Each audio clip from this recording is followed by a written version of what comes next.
I'm Alex Sharfin, and this is the Momentum Podcast made for empire builders, game changers, world makers, shot takers, and creators of all kinds. Those among us who can't turn it off and don't know why anyone would want to. We challenge complacency, destroy apathy, and we are obsessed with creating momentum so we can roll over bureaucracy and make our greatest contribution.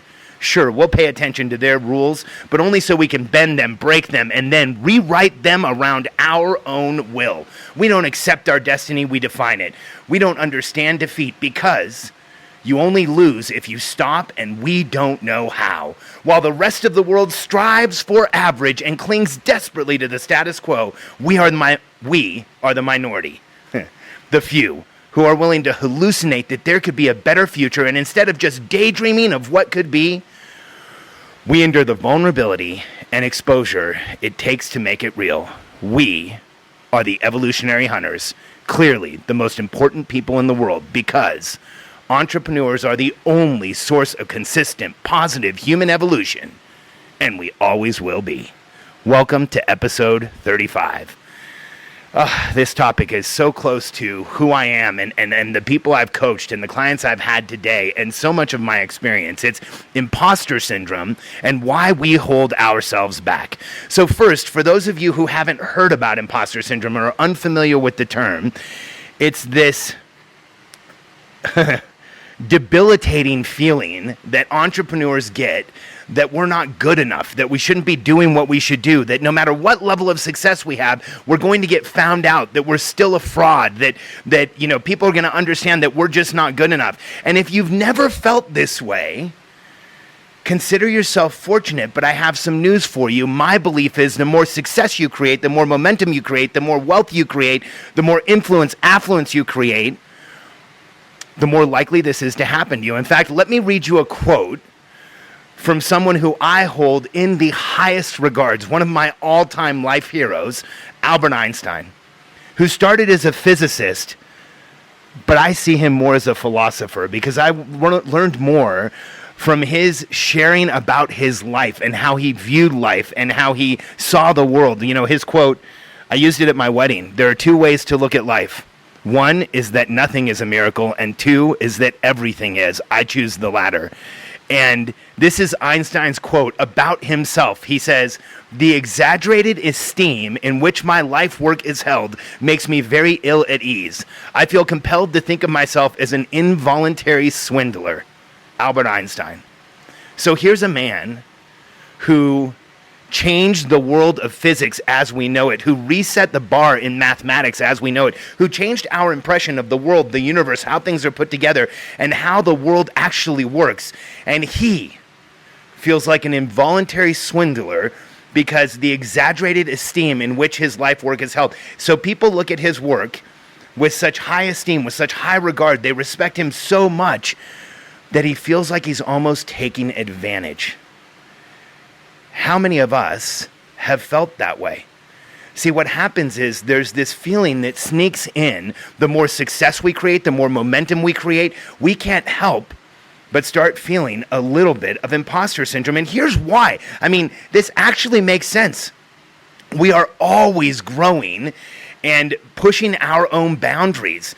We're always trying to make things better. We're always trying to make things newer, bigger. We're doing things our own way. And so when you're always running at the edge of what you know and what you will soon know, we often feel like we don't have enough. We don't have what we should. We just don't have what it takes to go to that next step. And again, if you've ever felt that way, I just want to share another quote with you from someone who you have to respect, Jennifer Lopez. She's sold 70 million albums. Think about that. 70 million people have made the decision to buy her music. And here's a quote from her. Even though I had sold 70 million albums, there was a feeling like I'm no good at this with each new record release. So someone who's already proven it to themselves, who's shown themselves that they can do it, who's had 70 million people confirm their status, confirm how good they are, still feels like I'm no good at this. We as entrepreneurs do the same. Because each new album that Jennifer Lopez releases, it's a new sound, it's new music, it's untested, it's uncharted, and you can't help but feel like you're in uncharted territory when you're someone like us. Here's another reason why this happens.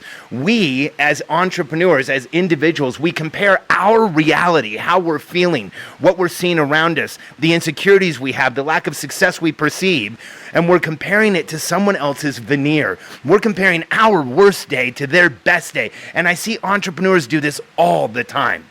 I can't tell you how often I've sat down with someone who feels like they're not doing enough, they're not creating enough momentum, they haven't done enough. And it's all because they perceive that everyone around them is feeling better, doing better, in more momentum and creating more in the world. But the fact is they feel exactly like you do. And then here's another reason why this happens. When we start to feel like an imposter, when that feeling starts to creep in, when we start feeling like we're not enough, we often go out and find people we can compare ourselves with and actually torture ourselves with. We'll go find someone who's doing what we want. We'll go on social media and look at people who are succeeding in a way we want to succeed, and we will take their veneer, their produced life on social media and compare it to the reality we experience. I've seen this throughout my career. In consumer electronics, when I was a consultant, some of the most successful people I ever worked with, we were the most nervous, the most apprehensive about the next move, the next meeting, about the next big deal. When I worked in real estate, some of the top agents in the world, the conversations I would have with them were exactly this: how they were worthy, how they could do more, how they could bring more value into the world. And working recently with entrepreneurs who are growing and scaling massive companies, these are the types of text messages I get. Things are getting weird. We're selling way more than we thought we could. It's starting to feel a little goofy. Hey, does it ever get easier? Does it ever feel more natural? And here's the fact, and I want all of you to know this. As entrepreneurial personality types, as momentum-based beings, evolutionary hunters, we are constantly driving for new. We are constantly pushing ourselves to do more, do better, create something that's brand new in the world. And because we are creators, we will always feel the insecurity of being a creator. See, the alternative is something that we just could not accept. The alternative is accepting someone else's creations. The alternative is falling in line behind someone else. The alternative is not creating, not producing, and not answering that voice in the back of our heads that has been there since the beginning. See, I know every entrepreneur has a voice that whispers, maybe you shouldn't be doing this. Maybe you're not good enough. Maybe you really are a fraud. Maybe they're all going to figure you out. Just like Sheryl Sandberg, an incredibly well-known COO, she runs Facebook. And a lot of people credit her with the recent growth of Facebook, with the maturity of Facebook, with how it's showing up better in the marketplace. She's an amazing, incredible leader and one of the most powerful females in the world today. Here's a quote from her. "There are still days where I wake up feeling like a fraud, not sure if I should be where I am." So if Sheryl Sandberg feels like that, I want you to understand that it is complete justification that you feel like that. Because I know that along with that small voice that says, you're a fraud, you shouldn't be doing this, you're not good enough, you shouldn't be here, I know every one of us has a different voice. See, I've had thousands of conversations with wildly successful entrepreneurs. I've had the privilege of being in the room with some of the smartest people in the world. I can count some of the wealthiest people on the planet as my past and present clients, my past and present associates and friends.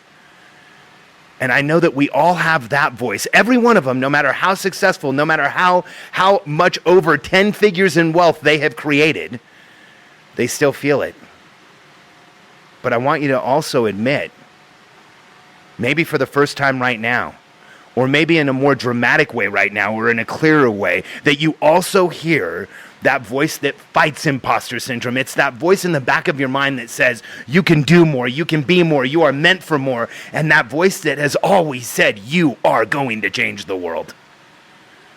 When did you first start hearing it? Take a minute right now and think about that. Because you know that somewhere in your mentality, somewhere in who you are, there's that voice that tells you, you are more. You can be more. You can make this work. So here are some things that make this worse. If we get into a loop of unintentional consumption where we feel like an imposter and we just go out and start listening to people, watching people, taking on information, it can make it even worse. If we start isolating, pulling back, not trying as hard, not seeing the people around us, not letting people know what's going on, it can make imposter syndrome worse. And then here's the biggest one. If you pretend like you don't feel this, if you just stuff it down, if you don't tell people about it, if you don't talk about it, it can just make it worse. And I'll be very candid with you.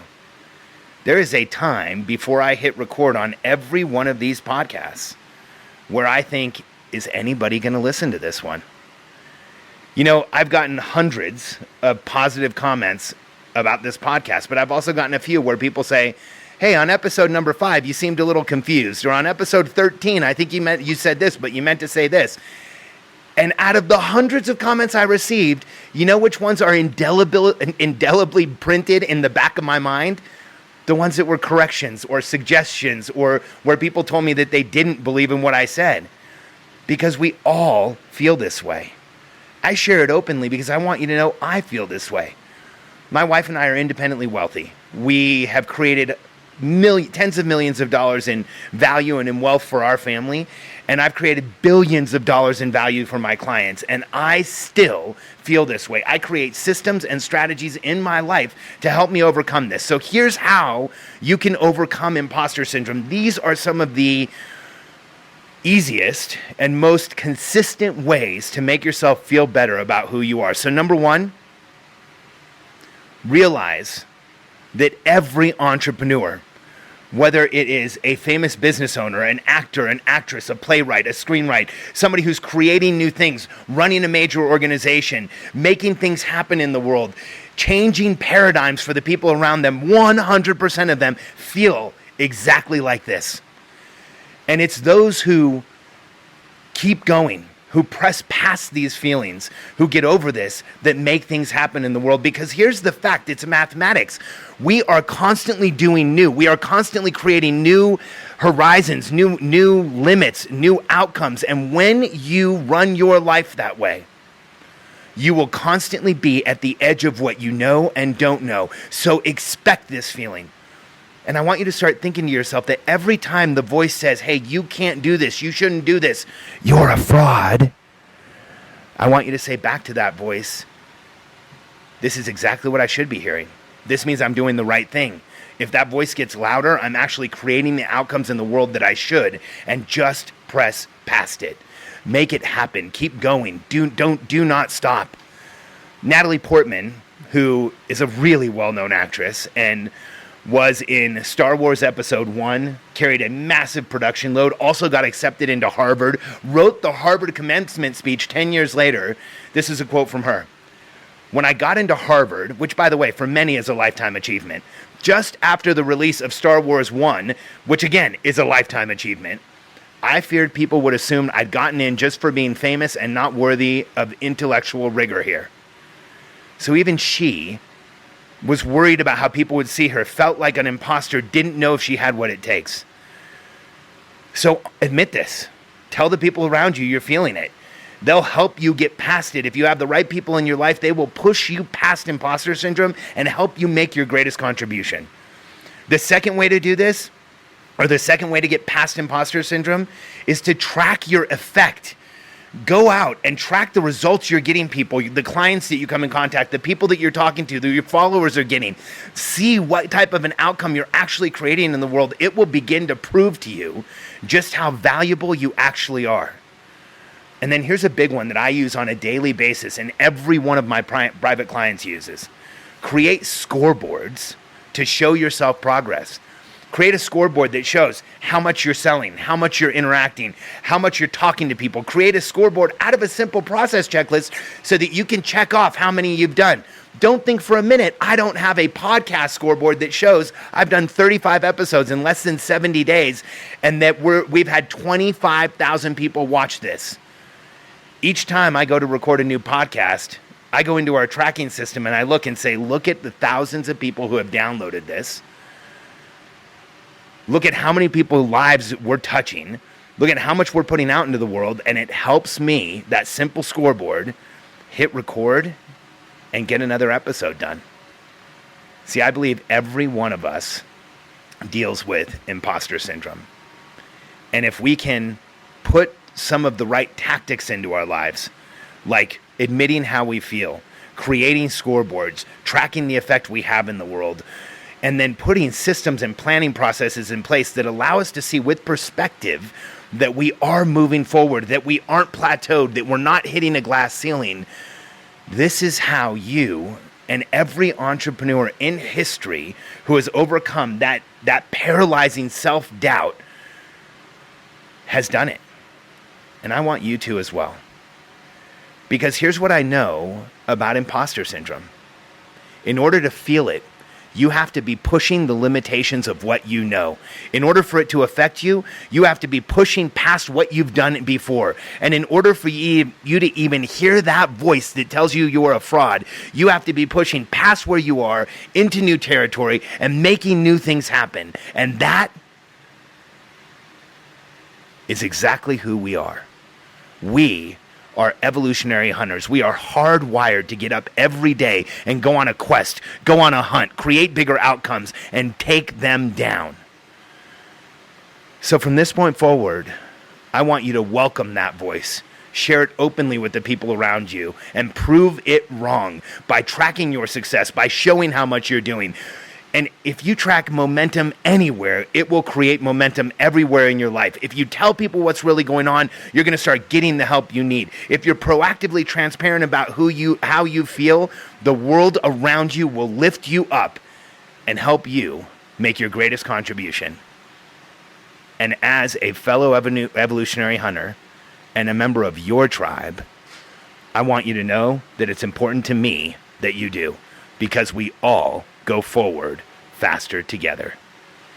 Join me on the next episode, 36, where I'm going to go through whether you should do business with family and friends or you should avoid it altogether.